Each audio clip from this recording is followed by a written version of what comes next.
नमस्कार दोस्तों, आप सबका आपके अपने यूट्यूब चैनल रोज़गार जंक्शन पे स्वागत है। उम्मीद है आप सभी का स्वास्थ्य काफ़ी अच्छा होगा। दोस्तों, आज हम एक्सटेंशन के बारे में बात करेंगे।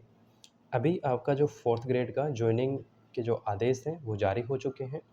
जो आपका आरपीएससी है और जो सेक्रेटेरिएट है, वहाँ पे जॉइनिंग के आदेश जारी हो चुके हैं और जो अधीनस्थ विभाग हैं, वहाँ पे भी जिले वाइज़ जॉइनिंग के आदेश जारी हो रहे हैं। अब आपको ये जो पीडीएफ आपको दिया गया है, इस पीडीएफ का प्रिंट करना है और जो भी संबंधित डॉक्यूमेंट आपको दिए गए हैं, ये डॉक्यूमेंट लेके आपको जो भी आपका विभाग है, वहाँ पे आपको जाना है और फिर वहाँ पे आपको जॉइनिंग की जो भी प्रोसेस होती है, पहले होता था कि आपका जो जॉइनिंग लेटर है, वो स्पीड पोस्ट के थ्रू आता था, लेकिन आजकल जो आपका जॉइनिंग का लेटर है, वो वहीं पे आपको मिल जाएगा। एक डॉक्यूमेंट होगा, वहाँ पे आपको साइन करने होंगे और आपको नियुक्ति आदेश वहीं से प्राप्त हो जाएगा। अब दोस्तों हम बात करते हैं एक्सटेंशन की।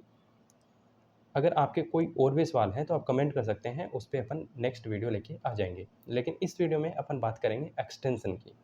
दोस्तों, एक्सटेंशन के लिए काफ़ी रूल होते हैं, सेंट्रल गवर्नमेंट में अलग रूल होते हैं और जो अपना राजस्थान है, तो यहाँ की जो पहले रूल अलग थे, लेकिन ये एक नया आदेश आया था 24 मार्च 2022 को कार्मिक विभाग का, तो इसके बाद में कुछ रूल चेंज हुए हैं, तो उसके बारे में अपन यहाँ पे डिस्कस करेंगे।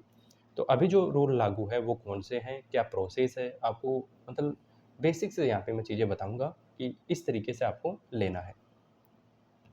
तो दोस्तों, सबसे पहले एक्सटेंशन की बात कर लेते हैं कि एक्सटेंशन आपको कितने दिन का मिल सकता है।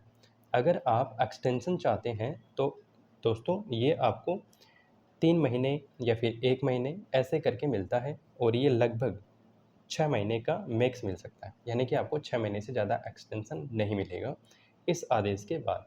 पहले होता था कि आप जो है एक्सटेंशन को 6 महीने के बाद में भी वापस से 3 महीने का बढ़ा सकते थे, लेकिन अब ये चीज़ें नहीं हैं। अब आपको इसके लिए ईओएल लेना होगा, ठीक है? ईओएल क्या होता है? यानी आप ना तो काम करेंगे और ना ही आपको पेमेंट मिलेगा। जब आप एक्सटेंशन लेते हैं, तो अलग होता है। एक्सटेंशन में क्या होता है कि जो आपका प्रोबेशन है, वो आपकी जॉइनिंग तिथि से ही काउंट होता है और ईओएल जो होता है, उसमें 29 दिन तक आपका जो प्रोबेशन है वो काउंट होगा। लेकिन अगर आप 29 दिन के ज़्यादा लेंगे ईओएल, यानी कि 30, 31 या फिर आप चाहे 6 महीने का, 3 महीने का ईओएल लेंगे, तो उसमें आपको फिर पेमेंट भी नहीं मिलेगा और जिस दिन आपकी ईओएल ख़त्म होंगी, उसके बाद में से आपका प्रोबेशन शुरू होगा 2 साल के लिए। तो ये प्रावधान है। अब अपन बात कर लेते हैं कि आपको ये जो प्रोबेशन है या फिर जो ईओएल है, ये लेने के लिए क्या करना पड़ेगा। तो दोस्तों, अभी आपको पता चल गया होगा कि आपको कौन-सा विभाग अलॉट हुआ है और उस विभाग के अंदर आपको कौन-सा डिस्ट्रिक्ट अलॉट हुआ है और उस डिस्ट्रिक्ट के अंदर आपको कौन-सा ब्लॉक या फिर कोई भी जो आपका अ, संस्था है, वो कौन-सी आपको अलॉट हुई है, तो ये चीज़ आपको अभी पता चल गई होगी। तो यहाँ पे आपको क्या होगा कि आपका एक जॉइनिंग ऑफ़िसर होगा, यानी अगर किसी को स्कूल अलॉट होता है, तो वहाँ पे क्या है कि स्कूल का जो प्रिंसिपल होता है, वो वहाँ का जॉइनिंग ऑफ़िसर होता है और उसके सामने आप जॉइन करेंगे। जॉइन करने के बाद में आप एक फ़ॉर्मेट के अंदर उनको एक्सटेंशन के लिए अप्लाई करेंगे। लेकिन इसके लिए आपके पास वैलिड रीज़न होना चाहिए। वैलिड रीज़न में क्या-क्या होता है, जैसे कि आप कोई भी रेगुलर कोर्स कर रहे हैं, जैसे कि आप बीएड कर रहे हैं या आप बीएसटीसी कर रहे हैं, तो इनके लिए आपका जो है एक्सटेंशन का एक रीज़न है।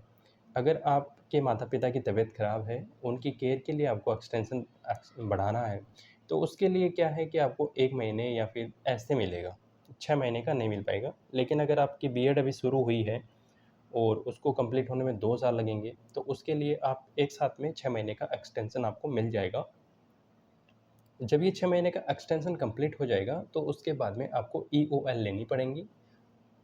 तो यहाँ पे मैंने आपको बता दिया है कि आप जॉइनिंग ऑफ़िसर हैं, पहले आपको जॉइन करना पड़ेगा, उसके बाद में आपको एक्सटेंशन लेना पड़ेगा और वहाँ पे आपको रीज़न देना होगा। लेकिन ध्यान रखना ये है कि आपके पास जो रीज़न आप बता रहे हैं, वो सच में ही होना चाहिए। ऐसे नहीं है कि आप बीएड कर ही नहीं रहे हैं और आपने बीएड के नाम पे एक्सटेंशन ले लिया। तो ये दोस्तों आगे चल के आपके साथ दिक्कत हो सकती है। और इस दौरान भी अगर उस चीज़ को पता चल जाता है, जो भी आपके जॉइनिंग अधिकारी हैं, तो फिर आपको नोटिस दे सकते हैं। और जब आपको नोटिस मिलता है, तो फिर आपकी पोस्टिंग एरिया भी चेंज हो सकता है। तो ये चीज़ अब कई लोगों के मन में ये सवाल भी आता है, जैसे कि आपको आपके पास का स्कूल मिल गया, आपने एक्सटेंशन ले लिया, तो क्या आपका ट्रांसफ़र हो सकता है? आपको बाड़मेर भेजा जा सकता है? ऐसा बिल्कुल से भी नहीं होगा। आप जब एक्सटेंशन से लौटेंगे, तो आपको वहीं स्कूल जो है अलॉट होगा। अगर इस दौरान उस स्कूल में आपकी पोस्ट ही ख़त्म हो जाती है, तो हो सकता है कि आपको फिर नए नियुक्ति आदेश प्राप्त होंगे कि आपको कहाँ पे पोस्टिंग मिलनी है। तो ये चीज़ मैंने आपको बताई है। तो अगर आपका जैसे कि किसी को 1 साल का लेना है, तो उसको क्या करना होगा कि जैसे आपकी जॉइनिंग अगर 1 अगस्त को जारी होती है, तो वैसे तो अभी जॉइनिंग के आदेश हो गए हैं, आप 21 दिन के अंदर कभी भी जॉइन कर सकते हो। तो मैं मान लेता हूँ कि आपकी जॉइनिंग अगर 1 जुलाई को मान लेते हैं अपन, 1 जुलाई को अगर आपकी जॉइनिंग हुई है, अगर आप इसी दिन एक्सटेंशन लेते हैं, तो फिर क्या है कि जैसे 6 महीने का आपको एक्सटेंशन मिल गया है, तो मतलब कि 1 फरवरी को आपका एक्सटेंशन कंप्लीट हो जाएगा, ठीक है? 1 जनवरी को ही कंप्लीट हो जाएगा, मतलब 31 दिसंबर के आसपास आपका हो जाएगा, तो 1 जनवरी को फिर आपको जॉइन करना पड़ेगा वहाँ पे। तो आप 1 जनवरी को वापस से जॉइन करके, ये वैसे जॉइन नहीं होता है, ये रिपोर्ट करना होता है कि आपने जॉइन कर लिया है। आप वापस से जॉइन करके और ईएलओ ले सकते हैं। तो जब आप ईओएल लेंगे, तो फिर आपको सैलरी नहीं मिलेगा।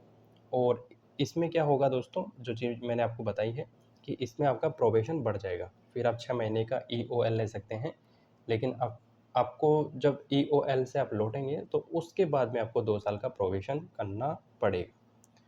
तो उम्मीद है ये चीज़ें आपको समझ में आ गई होगी। और ये लेटर जो है, और जो फॉर्मेट है प्रोबेशन का, वो आपको हमारे टेलीग्राम ग्रुप में मिल जाएगा। जय हिंद, जय भारत, वंदे मातरम।